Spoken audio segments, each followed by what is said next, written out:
Pessoal, meu nome é Thaís, eu sou uma das advogadas aqui da Equality. Hoje eu estou aqui com o Dr. Hugo também e nós vamos esclarecer para vocês no que tange a habilitação de herdeiros e inventário de precatório judicial, para trazer para vocês um pouco mais de clareza desse ambiente e soluções especializadas que só a Equality tem.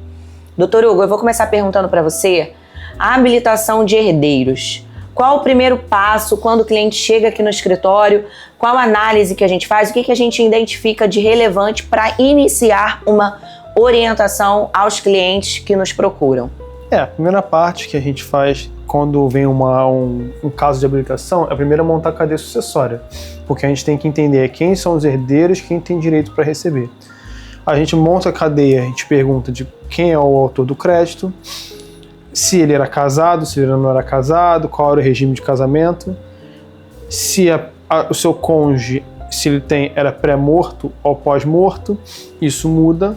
Se ele tem filhos, se algum filho é pré-morto a ele, e se não tem filhos, ou os filhos faleceram, vamos para os outros herdeiros colaterais, irmãos, sobrinhos, enfim. Sim. A gente preza por checar, né, a documentação, né, identificar os óbitos, né, as particularidades que vão ter óbitos que vão precisar de partilhas dentro do óbito do credor originário, né? E aí, se outros herdeiros faleceram que tinham direito a essa herança e deixaram bens, vamos ter que fazer inventários cumulados também. Sim. Então, há toda uma estruturação sucessória, né? Essa é a base do nosso serviço, né? Sim, primeiro é entender realmente, montar toda a cadeia sucessória, quem tem direito e quem não tem direito para receber, levantar as documentações. E aí sim, depois a gente entra na parte dos gastos, né? Que vai ser daqui as partes ou a empresa vai suportar, né? Porque para fazer inventário, a gente geralmente preza pelo inventário extrajudicial, pela celeridade. O inventário extrajudicial você consegue fazer 1 mês, 2 meses no máximo. Até já tivemos casos que a gente pegou herdeiros que abriram o inventário judicial, né, e a gente fez a conversão em inventário extrajudicial. E é importante também a gente trazer uma clareza para os clientes que o inventário judicial, ele tem custo tanto quanto o inventário extrajudicial, né? Sim, assim, o inventário judicial ele vai ter o custo, mas o extrajudicial ele é mais caro, podemos dizer assim, mas ele é muito mais rápido, porque o inventário judicial não demora menos de 3 anos. Sim. Dependendo, se for invaracível, mais ainda. Isso eu tô falando em off-sessões. Então, assim... Quando a gente fala de cidade pequena, né? Municípios pequenos, onde o fórum regional é pequeno, tem poucas varas de atuação, geralmente os juízes cumulam muitas demandas, né? Sim. Então, isso acaba levando a um processamento mais demorado até, né? Porque o inventário ele já é demorado por si só, porque são muitas documentações que têm que ser apresentadas, né? Tem que se levantar todo o checklist de documentações, porque o juiz tem que ter a confiança que ele está adjudicando os bens para as pessoas certas. Sim, isso é super importante. Que nenhum herdeiro está perdendo seu direito. Então o inventário, ele por si só, ele já tem essa demora pelos documentos. E como os inventários muitas vezes caem em vara cível, que já tem um acervo muito grande, demora mais ainda. Na capital, tem as varas de off-sessões, o que faz o tempo ser menos demorado. Mas ainda assim é demorado. Você fazer um inventário em 2 anos, 3 anos, e você fazer em 1 mês ou 2 meses, é muito melhor você fazer em 1, 2 meses. Com certeza. Vai ser mais custoso? Mas é muito, muito mais rápido. Não tenha dúvidas disso. Não tenha dúvidas, né? E a gente consegue até aplicar uma certa flexibilidade no que tange ao fundo que vai investir naquele ativo. Ele, por muitas das vezes, fala assim, olha, o fundo vai assumir todas as despesas de regularização do inventário e depois vai descontar esses gastos, né, que o fundo que adquiriu o ativo teve da compra do precatório. Sim. Né? Então vai, assim, para os herdeiros acaba não impactando tanto, porque quando o fundo adquire o precatório, vai falar, desconto o dinheiro aqui do inventário, então os herdeiros acabam não precisando dispor de caixa imediato ali para fazer aquela resolução do inventário, né? Ele não vai tirar recursos do próprio bolso para viabilizar o inventário. Exatamente. Né? Porque às vezes você pode gastar no inventário, sei lá, 20 mil reais, 25 mil, 15, depende do que foi inventariado, o crédito também, porque tudo isso muda, porque o imposto é porcentagem em cima, né? Tem que ver se a pessoa que faleceu deixou imóveis, se deixou dívidas, se é só o precatório, e tudo isso muda. Quanto maiores os bens, custos que o espólio deixou, maior o valor do inventário, porque vem o ITD. O ITD é 6,5%. Se, por exemplo, a pessoa deixou um precatório de R$1 milhão, vai ser 6,5%, fora as escrituras e tudo mais, então fica muito alto. Fica muito alto. E o fundo, ele arca com os valores.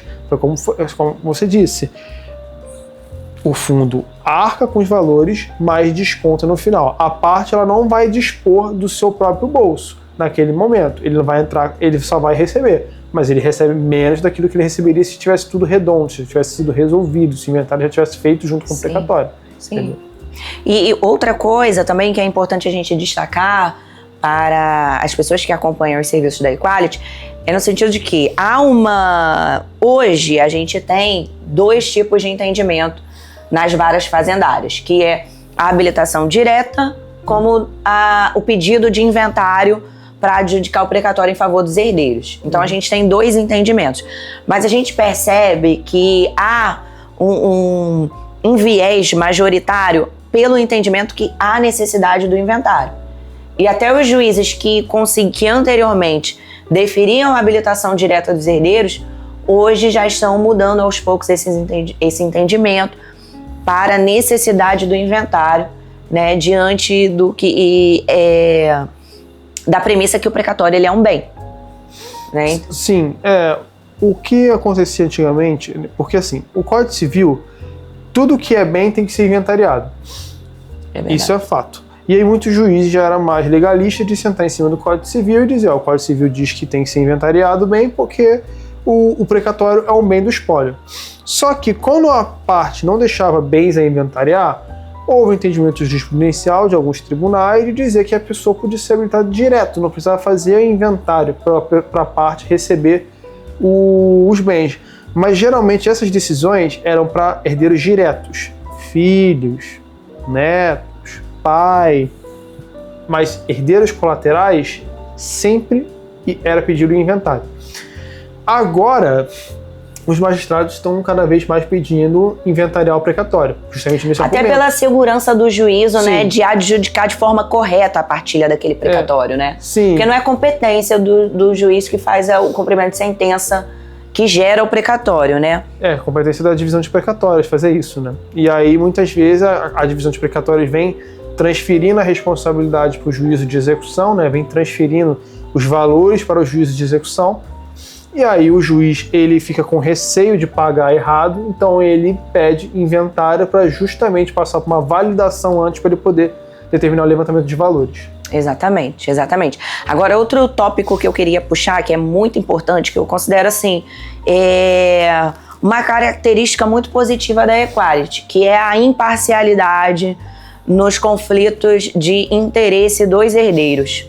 Então, assim, aqui na Equality a gente preza pela solução, pela resolução da demanda de forma legal, seguindo todos os preceitos que a norma, que a legislação brasileira, do que tange ao direito sucessório, determina. Então a gente vai apurar os quinhões devidos a cada herdeiro e a gente vai oferecer uma resolução de forma pragmática. Por quê? O que acontece? Muitos herdeiros ficam receosos da gente tendenciar por um lado ou por outro e acabar absorvendo problemas pessoais que são das famílias.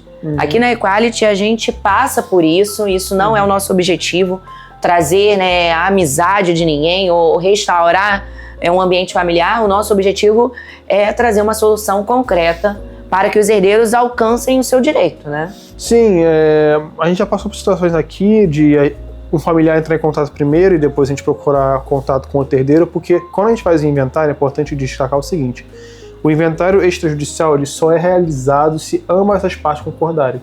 Se houver litígio, não consegue fazer extrajudicialmente, vai ter que ir para o judicial. E o que a gente tenta fugir aqui, justamente pela questão da celeridade. E aí acontece de primeira pessoa procurar os nossos serviços, fechar conosco E a gente tem que procurar os outros herdeiros para falar sobre o caso, e aí esse herdeiro ficar receoso de dizer, não, vocês vão puxar mais pro lado de quem entrou em contato com vocês primeiro.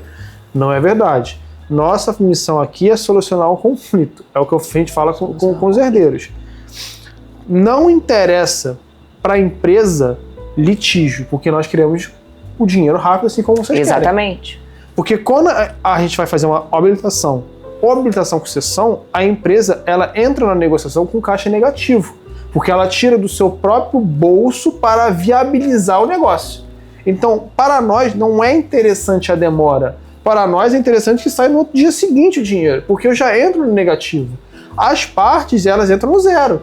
Sim. Se der certo, eu ganho. Se não der certo, eu não perco.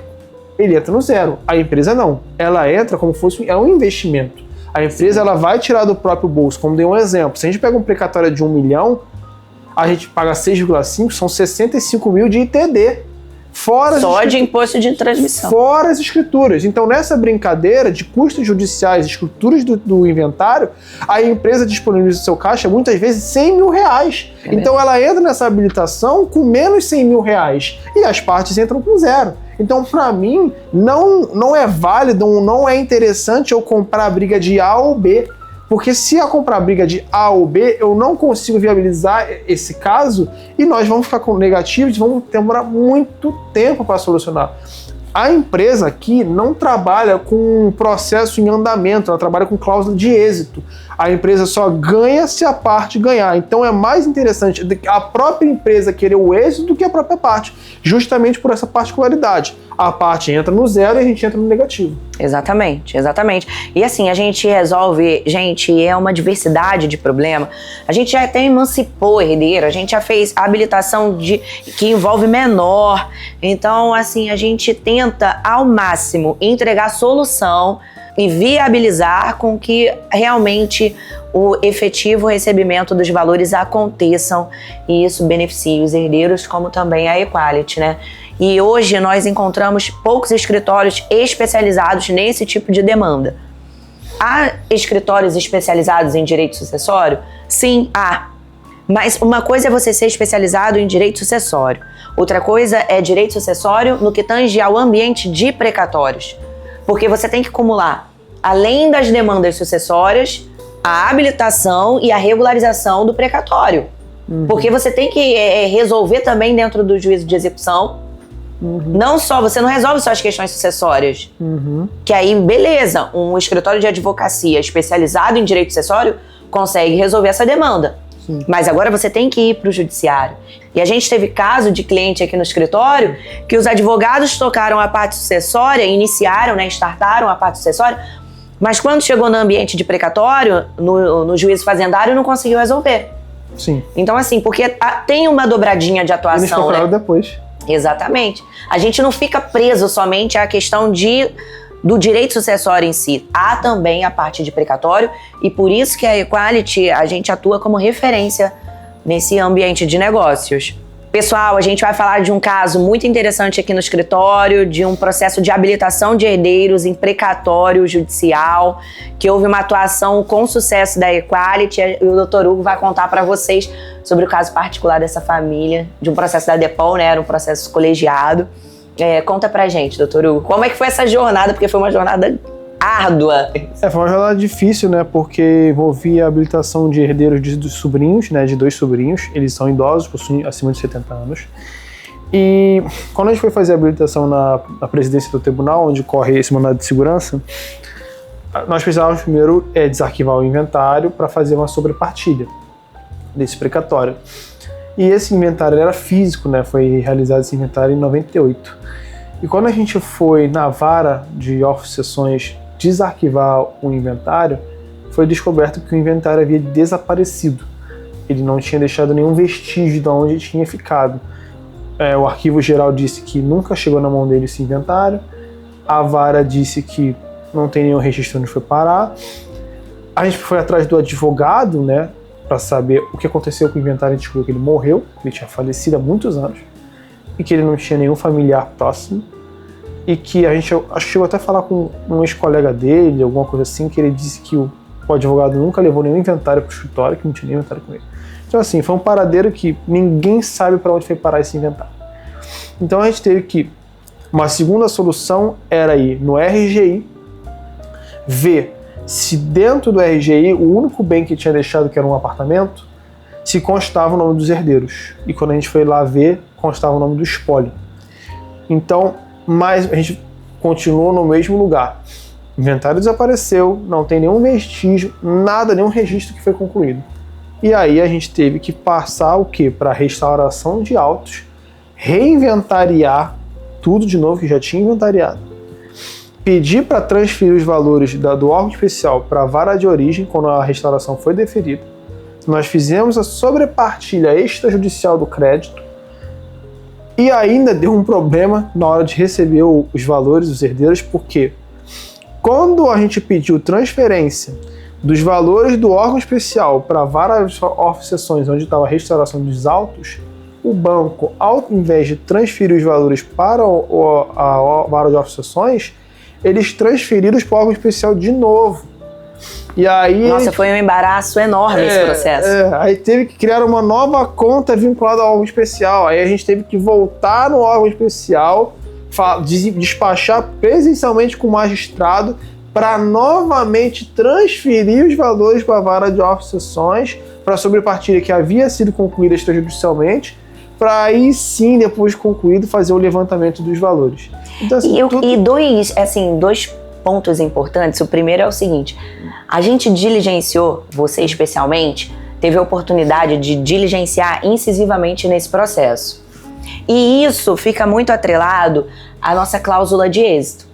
Então, a cláusula de êxito que a gente se compromete com o cliente no nosso contrato de prestação de serviço demandam da gente o nosso esforço máximo na resolução do conflito. Sim.